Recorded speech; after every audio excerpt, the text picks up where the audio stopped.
for near for Memo Kwaba, Eba FPNTV official, so Mediane Patricia Odro, which I'm not friend, Madame Pata. Which many mama haga and more dinner.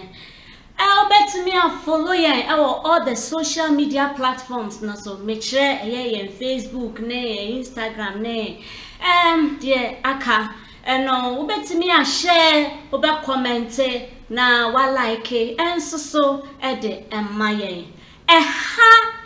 Adekye3 emu Nsem. Na Nsem winning what tibi, na meso matibi, na ene na monframem, enubi ena, mi seya, na mede eba abesomo. Na semu Galamsay Nsem ya, busia. Yen na ya tibi ya humbi de kwaso ewo oman ni mu no ebia enne ye hu ensunsan so na no kra no se ya share pictures ni bi ni ya share de kwaso wo ye nkro nketu anu ma abusia aya na asifim yie pa na no kwasam ni se ebedru mre bi a yete ye man mu a yenya yensuo ede ye de bia me kakra je se ye de sika ekwa kransuo ne de aba oman ni mu ede aba abeye yenuma abusia yan share pictures ni bi Galamsay nia resource a free mu eba yan share river pra said they na etie before now what they wa she senia nsuo no efe eye krogen esitie na enne hwe de Galamsay asai nsuo yi ede ayo enchirima na wonim me ko me nua ba ma ba ko ho oyebi na me sheda ne ne kodidi nkomo na mbisa nse so Galamsay no mo sei nsuo na da na mo pe modern method bi na mo fanya at least motivate media protect nsuo no o say wajetu mo say nsuo no de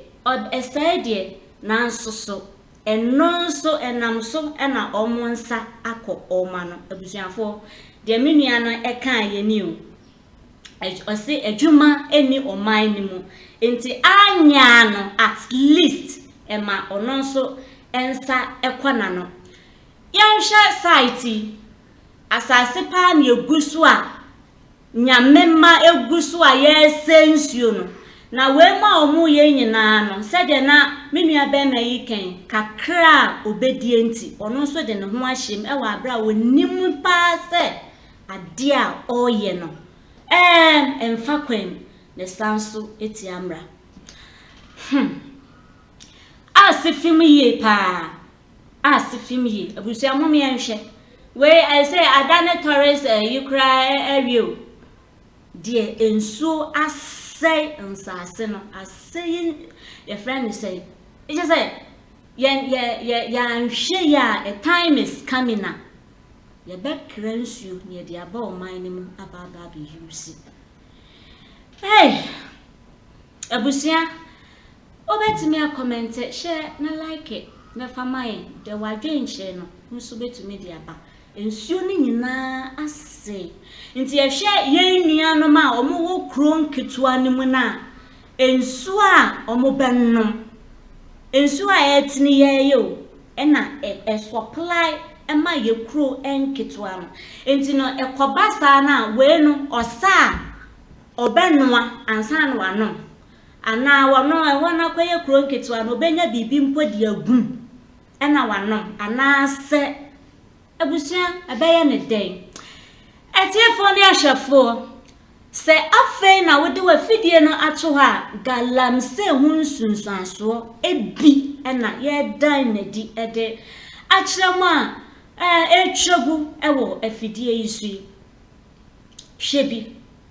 na wonso ye bia fabitu mofo at least anya krania wa modern methods are minds for an AUC omudi di wo mu djuma enkofa sansunsanso we emfa emreye ye betimi asesem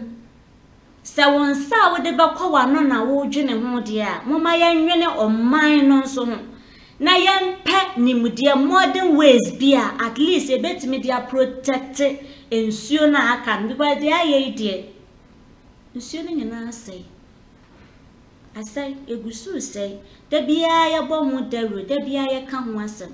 enso still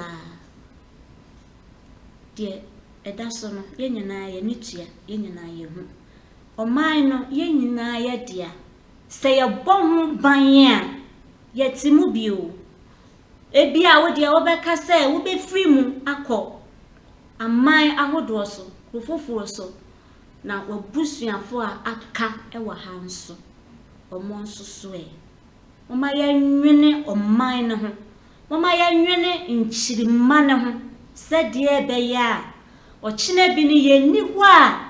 yenni nchirima no abro ema omo emesafa for ye adia ya ye no Mediana Madam Pat Patricia Odro Makra